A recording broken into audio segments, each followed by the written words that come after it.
Hello students, आज हम start करेंगे फेवरेट सब्जेक्ट का chapter number 1 some basic concepts of chemistry का लेक्चर नंबर 6। आज हमारा टॉपिक है लॉज ऑफ केमिकल कॉम्बिनेशंस, यानी केमिकल के कॉम्बाइन होने के जो लॉज है उन्हें कहा जाता है लॉज ऑफ केमिकल कॉम्बिनेशंस।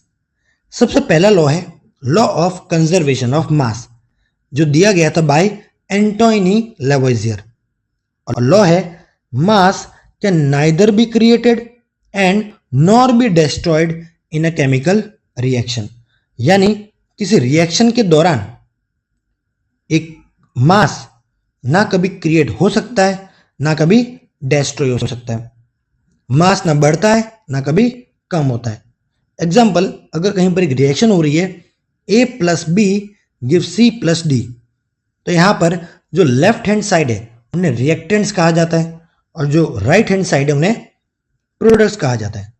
तो रिएक्टेंट्स और प्रोडक्ट्स का जो मास है वो हमेशा इक्वल होगा, यानी अगर आपने यहां पर 20 ग्राम यूज किए तो कुछ भी हो जाए आपको प्रोडक्ट 20 ग्राम ही मिलेंगे। अगर आपने यहां पर 40 ग्राम यूज किया है तो प्रोडक्ट आपको गारंटी 40 ग्राम ही मिलेगा। और यही है law of conservation of mass, कि मास ना क्रिएट हो सकता है ना डिस्ट्रॉय हो सकता है। नेक्स्ट है लॉ ऑफ डेफिनेट प्रपोर्शन।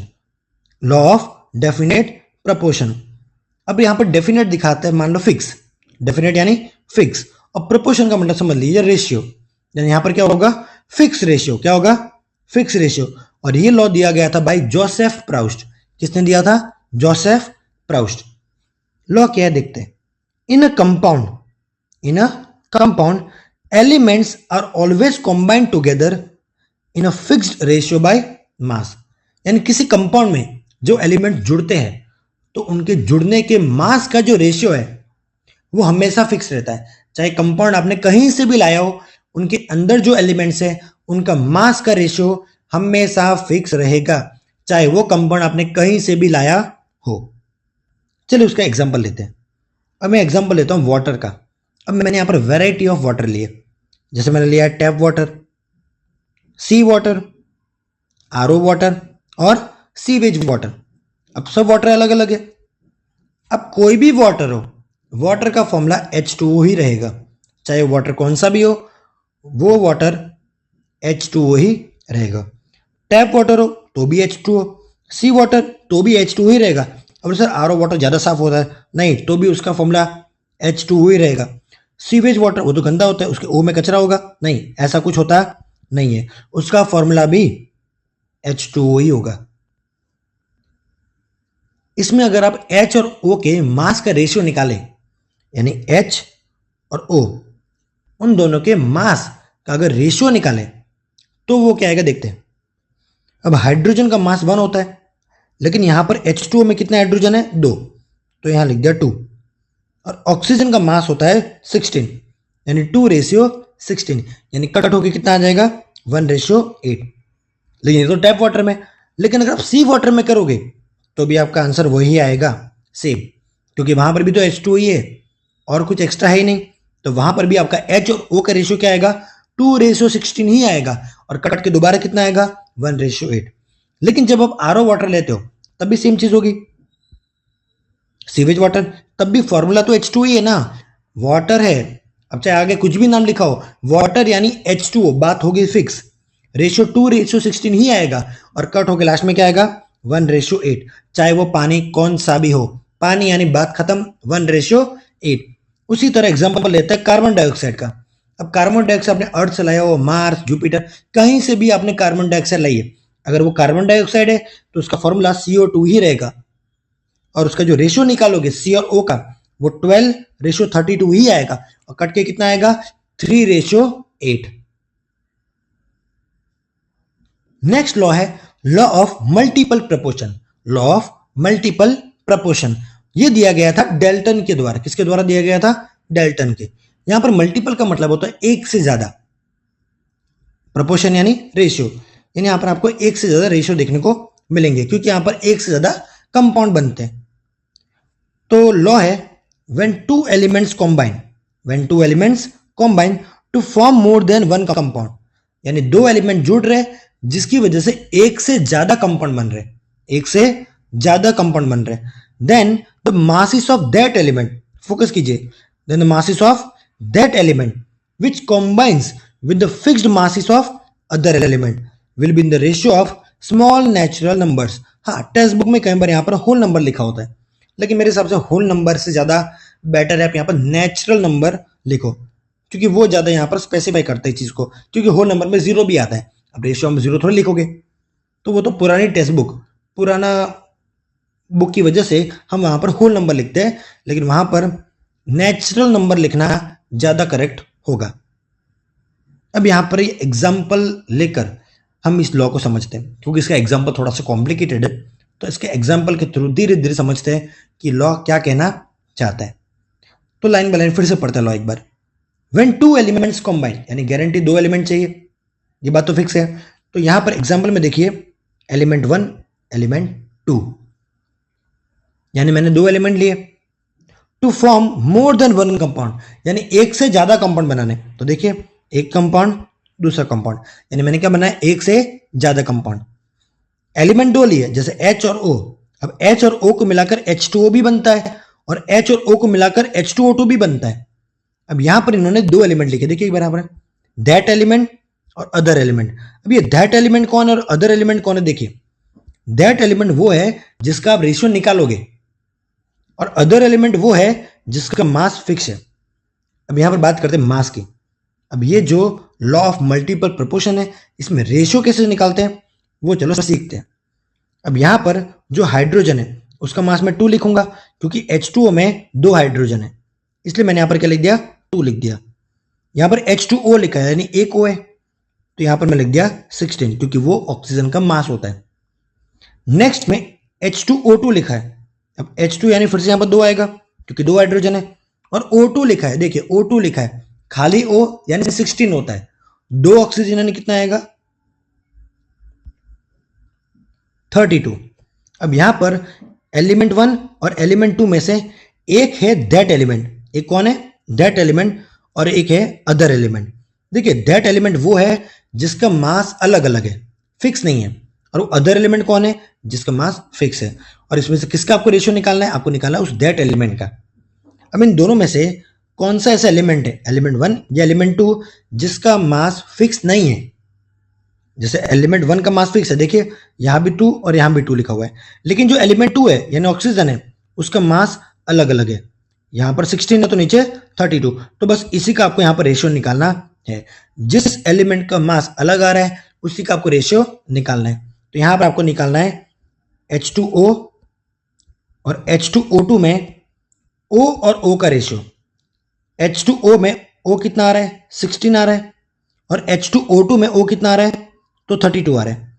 अगर आप कट करोगे तो यहां पर आ जाएगा 1:2, यानी एक स्मॉल नेचुरल नंबर में इसका रेशियो आएगा। उसी तरह एक और एग्जांपल लेते हैं। नेक्स्ट में हमने लिया है एलिमेंट 1 एलिमेंट 2, जिससे बना है हमारे कंपाउंड। C और O मिलाकर CO भी बनता है, और C और O मिलाकर CO2 भी बनता है। चलिए इनके मास लिखते हैं। तो कार्बन का मास कितना होता है, 12 होता है, कितना होता है, 12 होता है, और O का मास यहां पर कितना होता है, 16। CO की बात कर रहा हूं।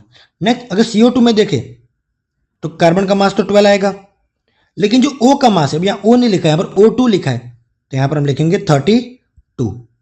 अब इन दोनों में से किसी एक एलिमेंट का मास फिक्स है जिसे हमें इग्नोर करना है, और एक एलिमेंट है जिसका मास अलग अलग आ रहा है, और उन्हीं का हमें रेशियो यहां पर निकालना है। तो यहां पर जो एलिमेंट 1 है यानी कार्बन है, उसका मास तो फिक्स है, ऊपर भी 12 आ रहा है नीचे भी 12 आ रहा है, तो उसका तो रेशियो हम निकालेंगे नहीं। लेकिन जो एलिमेंट 2 है यानी ऑक्सीजन है, उसका यहां पर मास क्या आ रहा है, अलग अलग आ रहा है, तो उसी का हम यहां पर रेशियो निकालेंगे। यानी यहां पर CO और CO2 में हम निकालेंगे फिर से O और O का रेशियो। अब यहां पर आ रहा है 16 और यहां पर आ रहा है 32, तो कट के कितना आ जाएगा, 1:2, यानी फिर से क्या आ गया, एक स्मॉल नेचुरल नंबर का रेशियो आ गया। नेक्स्ट है गे-लुसेक्स लॉ। कौन सा लॉ, गे-लुसेक्स लॉ, और ये दिया गया था बाय द साइंटिस्ट गे-लुसेक। और ये जो लॉ है वो सिर्फ गैसेस के लिए एप्लीकेबल है, किसके लिए, सिर्फ गैसेस के लिए। तो हम यहां पर शुरुआत में लिखेंगे eight constant temperature and pressure, क्योंकि जो गैसेस होती है वो बहुत ज्यादा इफेक्ट होती है बाय टेम्परेचर एंड प्रेशर। तो स्टार्टिंग में आपको लिख देना है at constant temperature and pressure.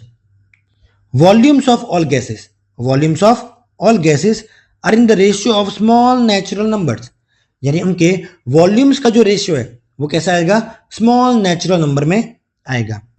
अब यहां पर जो ये 2, यहां पर जो कुछ नहीं मतलब 1 और यहां जो 2 है, यहां पर रिप्रेजेंट करता है वॉल्यूम्स को। किसको रिप्रेजेंट करता है, वॉल्यूम्स को। यानी यहां पर लिख दीजिए 2, ये यहां पर लिख दीजिए 1 और यहां पर लिख दीजिए 2। तो ये जो रेशियो आया है वो इनके वॉल्यूम्स का रेशियो है, यानी दो वॉल्यूम H2 रिएक्ट करता है O2 के एक वॉल्यूम के साथ, जिसे H2O के दो वॉल्यूम मिलते हैं। तो इनके अगर आप ये नंबर्स नीचे लिखो, ये 1 यहां पर और ये 2 यहां पर, तो देखिए एक स्मॉल नेचुरल नंबर का आपको रेशियो मिल जाएगा। नेक्स्ट रिएक्शन में देखिए, एक वॉल्यूम N2 का रिएक्ट करता है H2 के 3 वॉल्यूम के साथ, जिससे आपको NH3 के 2 वॉल्यूम मिलते हैं। तो ये 1 नीचे रख दीजिए, ये 3 नीचे आ जाएगा और ये 2 नीचे, और ये जो वॉल्यूम के इनके रेशियो आ रहे हैं वो कैसा आ रहा है, देखिए स्मॉल नेचुरल नंबर में आ रहे हैं, और यही है गे-लुसैक्स लॉ। नेक्स्ट है एवोगैड्रोस लॉ।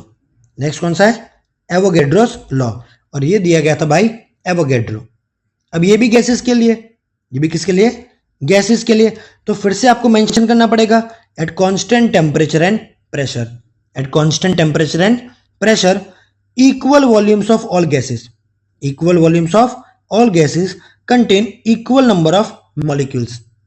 अब यहां पर कंडीशन कितनी देख लीजिए, टेम्परेचर भी कांस्टेंट होना चाहिए, प्रेशर भी कांस्टेंट होना चाहिए, और यहां तक कि इक्वल वॉल्यूम, यानी वॉल्यूम भी क्या होना चाहिए, कांस्टेंट, तब जाकर उन सारे कंटेनर में इक्वल नंबर ऑफ मॉलिक्यूल्स आएंगे। यानी अगर आपके पास अलग अलग कंटेनर है, अलग अलग कंटेनर है, और आप वहां पर टेम्परेचर और प्रेशर फिक्स कर दो, और यहां तक कि कंटेनर का जो वॉल्यूम है वो भी फिक्स कर दो, तो फर्क नहीं पड़ता है आपने उसके अंदर कौन सी गैस भरी है, उनके मॉलिक्यूल्स फिक्स होंगे। सारे कंटेनर में क्या होंगे, इक्वल नंबर ऑफ मॉलिक्यूल्स होंगे। चलिए एग्जांपल से समझते हैं। अब यहां पर मैंने 1, 2 और 3 कंटेनर लिए, और यहां पर मैं बोल दूं पहले से ही मैंने टेम्परेचर और प्रेशर फिक्स कर दिया, यानी कांस्टेंट कर दिया है, यानी तीनों कंटेनर के लिए टेम्परेचर और प्रेशर क्या है, फिक्स है। अब यहां पर जो तीनों कंटेनर है इनका वॉल्यूम भी फिक्स है, तीनों सेम वॉल्यूम वाले कंटेनर है, और तीनों में मैंने अलग अलग गैस भरी है। एक में H2 भरा है, एक में O2 भरा है, और एक में N2। अब इन तीनों में गैसेस अलग अलग है, लेकिन जैसे कि मैंने टेम्परेचर फिक्स कर दिया है, प्रेशर फिक्स कर दिया है, और यहां तक कि तीनों कंटेनर का वॉल्यूम फिक्स है, तो इनके अंदर चाहे कोई भी गैस भरी हो, इनका जो नंबर ऑफ मॉलिक्यूल्स है वो भी फिक्स होंगे। यानी अगर पहले कंटेनर में कुछ n नंबर ऑफ मॉलिक्यूल्स है, तो दूसरे कंटेनर में भी n नंबर ऑफ मॉलिक्यूल्स ही होंगे, और तीसरे कंटेनर में भी n नंबर ऑफ मॉलिक्यूल्स भी होंगे, चाहे गैस अलग अलग क्यों ना हो। हाँ, लेकिन इसकी 3 कंडीशन है। पहला, टेम्परेचर कांस्टेंट होना चाहिए, दूसरा प्रेशर कांस्टेंट होना चाहिए, और तीसरा वॉल्यूम कांस्टेंट होना चाहिए। अगर ये 3 चीज कांस्टेंट है तो चौथी चीज यानी नंबर ऑफ मॉलिक्यूल्स वो भी क्या हो जाएंगे, अपने आप कांस्टेंट।